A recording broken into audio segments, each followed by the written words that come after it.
40 ಜನ ಇದ್ದಾರೆ. 40 ಜನದಲ್ಲಿ 100ಕ್ಕಿಂತ ಹೆಚ್ಚು ಜನ 5, 6, 8, 9 100ಕ್ಕಿಂತ ಹೆಚ್ಚು ಇದ್ದಾರೆ. 3 ಬಾರಿ ಬೇರೆ ಪಕ್ಷದಿಂದ ಬಂದು ಸೇರ್ಕೊಂಡವರು ಇದ್ದಾರೆ ಮಲೆ ಮೈಸೂರು ಭಾಗದಲ್ಲಿ. ಅವ್ರಿಗೂ ಎಲ್ಲ ಏನಾದರೂ ಮಾಡ್ತೀವಿ ಅಂತ ಆಶ್ವಾಸನೆ ಹಿಂದೆ ಕೊಟ್ಟಿರ್ತಾರೆ. ಇಂಥ ಸಂದರ್ಭದಲ್ಲಿ ನಮ್ಗೆ ಕೊಡಿ ಅಂತ ನಾವು ಕೇಳೋದು. ನೀವೇನಾದರೂ ಪ್ರಯತ್ನ ಮಾಡ್ತಾ ಇದ್ದೀರಾ? ಹಾಗೆ ಹೊಸಬರಿಗೆ ಅವಕಾಶ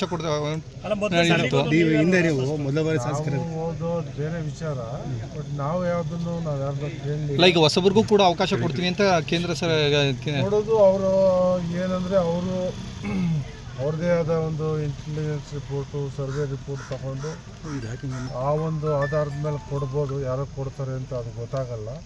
ಬಟ್ ಸದ್ಯದ ಪರಿಸ್ಥಿತಿ ರಾಜ್ಯದಲ್ಲೇ ಮೊದಲು ಸಿಎಂ ಆಗಬೇಕು ಅಂತ ಡಿ.ಕೆ. ಶಿವಕುಮಾರ್ ಅದು ಬೇರೆ ವಿಚಾರ. ನಮ್ಮ ಪ್ರೀತಿ, ನಮ್ಮ ವಿಶ್ವಾಸ ಅದು ಬೇರೆ ವಿಚಾರ. ಬಟ್ ಈಗ ನಾವು ನಮಗೆ ಆತ್ಮೀಯರು ಅಂದ್ಬಿಟ್ಟು ನನಗೆ ಮಂತ್ರಿಗಿರಿ ಕೊಡಿ ಅಂತ ಕೇಳೋಕ್ಕಾಗಲ್ಲ. ಈಗ ಹೈಕಮಾಂಡ್ ಹೇಳಿರೋದ್ರಿಂದ ಕ್ರಿಯಾಶೀಲವಾಗಿ ಯಾರು ಇದ್ದಾರೆ ಅದು ಅವರೇ ನಿರ್ಧರಿಸ್ಕೊತಾರೆ. ನಾವು ಕೊಡಿ ಅಂತ ಯಾರನ್ನು ಕೇಳಲ್ಲ. ಸರ್, ಎರಡು ಸಚಿವ ಸ್ಥಾನ ಏನು ಮಾಡ್ತಾರೆ ಅಂತ ಈಗ ನಾವು ವರಿಷ್ಠರು ಏನು ತೀರ್ಮಾನ ಮಾಡ್ತಾರೆ ಅದೇ ಫೈನಲ್ಲು. ಬಟ್ ನಾವ್ಯಾರನ್ನೂ ಕೇಳೋದಾಗಲಿ ಲಾಬಿ ಮಾಡೋದಾಗಲಿ ನಾನು ನೀವು ಡಿ.ಕೆ.ಗೆ ಆತ್ಮೀಯರಾಗಿರೋದ್ರಿಂದ ಮತ್ತಷ್ಟು ಕ್ಷೇತ್ರಕ್ಕೆ ಮತ್ತಷ್ಟು ಅನುದಾನ ತರುವಂಥ ಆ ವಿಚಾರದಲ್ಲಿ ಹೇಳಿ ಗೊತ್ತಿದೆ. ಅನುದಾನ ತರ್ತೀವಿ, ನಮಗೆ ಇರುವಷ್ಟು ಸಮಸ್ಯೆಗಳನ್ನ ಆದಷ್ಟು ಬೇಗ ಬಗೆಹರಿಸಿ ಕೆಲಸ ಮಾಡ್ತೀವಿ. ಈ ಗ್ಯಾರಂಟಿ ಯೋಜನೆಗಳು ಇದೇ ರೀತಿ ಮುಂದುವರಿಯುತ್ತೆ. ಕೆಲವರು ಗ್ರಾಮೀಣ ಪ್ರದೇಶದ ಗೊಂದಲದಲ್ಲಿದ್ದಾರೆ. ಏನು ಯಾರಿಗೇನು ತೊಂದರೆ ಆಗಿದೆ? ವಿದ್ಯುತ್ ಶಕ್ತಿ ಬಿಲ್ಲು ಯಾರು ಏನು ಕಟ್ತಿಲ್ಲ, ಬಸ್ಗೆ ಯಾರು ದುಡ್ಡು ಕೊಡ್ತಿಲ್ಲ. 2,000 ರೂಪಾಯಿ ಅಕೌಂಟಿಗೆ ಬರ್ತಾನೆ ಇದೆ. ಅಕ್ಕಿ ಕೊಡ್ತಾನೆ ಇದ್ದೀವಿ. ಯಾವುದ್ರಲ್ಲಿ ತೊಂದರೆ ಆಗಿದೆ? ಗವಿಮಠ ಸ್ವಾಮೀಜಿ ಇದು ಸರ್ಕಾರ ಎಲ್ಲ ಲೂಟಿ ಮಾಡಿ ಈಗ ಡಿ.ಕೆ. ಶಿವಕುಮಾರ್ ಕೈ ಕೊಡ್ತಾವ್ರೆ ಅಂತ ಹೇಳೋರಿಗೆ, ಅಪವಾದ ಮಾಡೋರಿಗೆ, ಆರೋಪ ಮಾಡೋರಿಗೆ ನಾವೇನು ಮಾಡೋಕ್ಕಾಗಲ್ಲ. ಕೆಲವು ಅದಕ್ಕೆ ಅಂತ ಹುಟ್ಟಿರ್ತಾರೆ, ಅವ್ರಿಗೆ ಅಪವಾದ ಆರೋಪಗಳು ಮಾಡ್ತಾರೆ.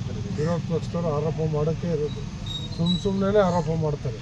ಇಷ್ಟು ದಿವಸ ಸಿದ್ದರಾಮಯ್ಯನವ್ರ ಮೇಲೆ ಅಲಿಗೇಷನ್ ಮಾಡ್ತಿದ್ರೆ, ಸಿದ್ದರಾಮಯ್ಯ ಇಳಿಸ್ಬಿಟ್ರು, ಅವ್ರಿಗನೇ ಮಾಡ್ಬಿಟ್ರು, ಹಿಂದುಳಿದವ್ರಿಗೆ ಅಂತ ಸ್ಟೇಟ್ಮೆಂಟ್ ಕೊಡ್ತಾರೆ. ಅವ್ರಿಗೆ ನಾಚಿಕೆನೂ ಇಲ್ಲ, ಮರ್ಯಾದೆನೂ ಇಲ್ಲ.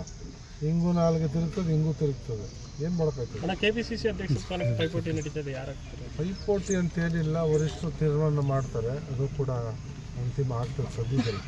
ಸರ್, ತಡರಾತ್ರಿ ಡಿ.ಕೆ. ಶಿವಕುಮಾರ್ ಮಂಡ್ಯ ಜಿಲ್ಲೆಯ ಶಾಸಕರು ಸಭೆ ಮಾಡಿದ್ದಾರೆ. ಏನೇನು ಚರ್ಚೆ ಆಗಿದೆ ಸರ್? ಸಭೆ ಅಂತೇನಿಲ್ಲ. ಅದು ನಾನಂತೂ ಅಲ್ಲೇ ಇರ್ತೀನಿ ಪಕ್ಕದಲ್ಲಿ.